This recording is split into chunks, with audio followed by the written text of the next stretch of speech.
Manaon Daoul Tungasu à Madagascar. Bonjour à tous, bienvenue à Madagascar. Nous sommes étudiants en école d'ingénieur agronome à Toulouse, à Purpan. Et dans le cadre de nos études, nous avons fait le choix de venir passer 3 mois ici à Madagascar. Le but de cette expérience est d'assembler nos connaissances avec celles des agriculteurs locaux afin d'essayer d'aider au développement de l'agriculture du pays. Nous avons pu aller à Madagascar grâce à l'association EAM, Enfance Action Madagascar Zaza Malagas, qui agit sur une dizaine de centres à Madagascar dans le domaine de l'éducation, de la formation et de la santé.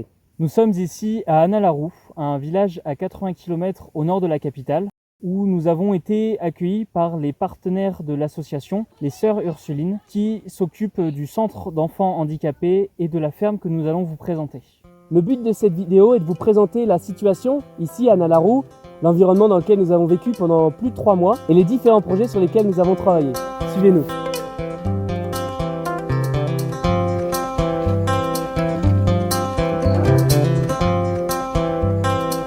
Bienvenue au CPA, au centre de plein air d'Analarou.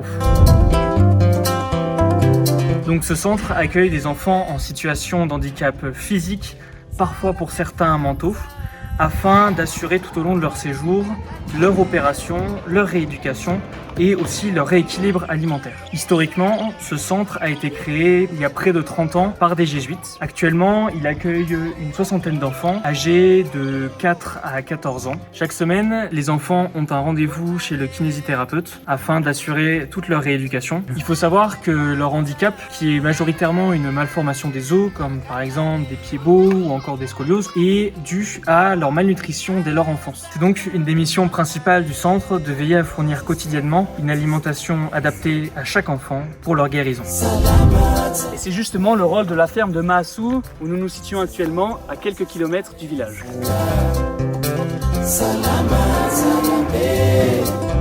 La ferme élève une vingtaine de vaches et une quarantaine de porcs.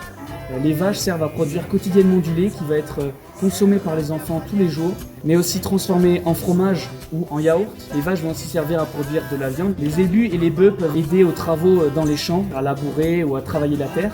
Les porcs sont aussi élevés pour la production de viande qui va être consommée directement par les enfants du centre ou vendue. C'est d'ailleurs une des principales sources de revenus de la ferme.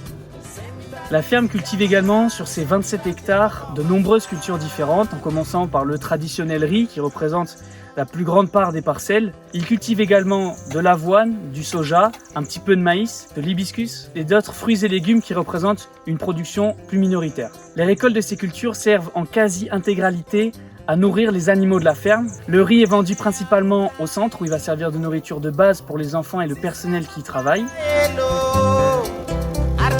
C'est ici à la ferme que nous avons passé la majorité de notre temps à Madagascar, puisque c'est ici que se déroule le cœur de notre mission.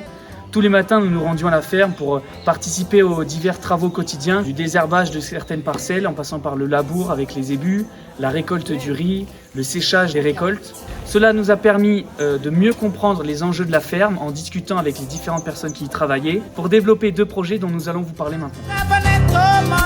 Le premier est la création d'une activité piscicole. En effet, nous nous sommes rendus compte, en parlant avec les sœurs, que la consommation de poissons dans le centre s'élève à 10 kg par semaine pour nourrir à la fois et les enfants et le personnel. C'est en se basant sur ces chiffres que nous nous sommes rendus compte que l'achat de poissons représentait une forte dépense pour le centre. Nous avons donc développé un projet visant à répondre aux besoins de 40 kg de poissons par mois pour le centre. C'est ici que nous avons eu l'idée d'implanter les futurs bâtiments d'élevage. En effet, ce lieu répond à 3 critères principaux. Premièrement, l'accès à l'eau. Ce lieu est stratégique car il se situe sur le passage de l'adduction de l'eau de la source à la ferme. Un raccordement sera donc plus facile pour notre projet. Deuxièmement, ce lieu n'est pas utilisé aujourd'hui, donc il est propice car il n'empiète sur aucune culture. Troisièmement, ce lieu est idéal d'un point de vue sécurité car il se situe proche, collé au corps de ferme. Nous avons donc réfléchi ce projet pour permettre au centre d'être indépendant en poisson, qui est un aliment essentiel pour le développement et la croissance des enfants. En parallèle de ce projet, nous avons réfléchi à la création d'une retenue d'eau qui permettrait d'irriguer les cultures en période de stress hydrique. Nous avons décidé de développer ce projet en partant d'un constat simple, c'est que le climat de Madagascar est composé de 2 saisons, une saison des pluies de novembre à avril et une saison sèche de mars à octobre. Pendant la saison sèche, en raison de la très faible pluviométrie, la culture des productions végétales est quasiment impossible.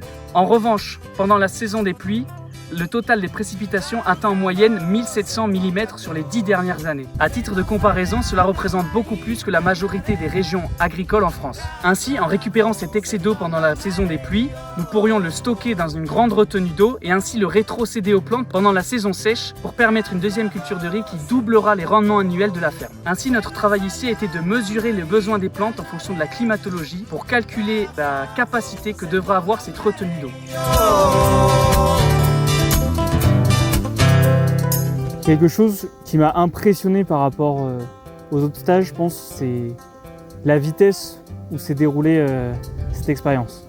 Je me souviendrai sans aucun doute toute ma vie de cette expérience à Madagascar, car si elle est bien différente des autres stages, je pense qu'elle a eu pour moi un rôle formateur que je n'aurais pas imaginé avant. Si je devais retenir une seule chose vraiment marquante de ce séjour, c'est le bonheur et la joie des gens que nous avons rencontrés, juste par le fait de notre simple présence. Toutes les personnes avec qui nous avons eu la chance d'échanger ont fait preuve d'une générosité inspirante et chaque discussion était une vraie leçon d'humilité. Bien sûr, ce stage fut extrêmement enrichissant, que ce soit d'un point de vue culturel et d'un point de vue humain.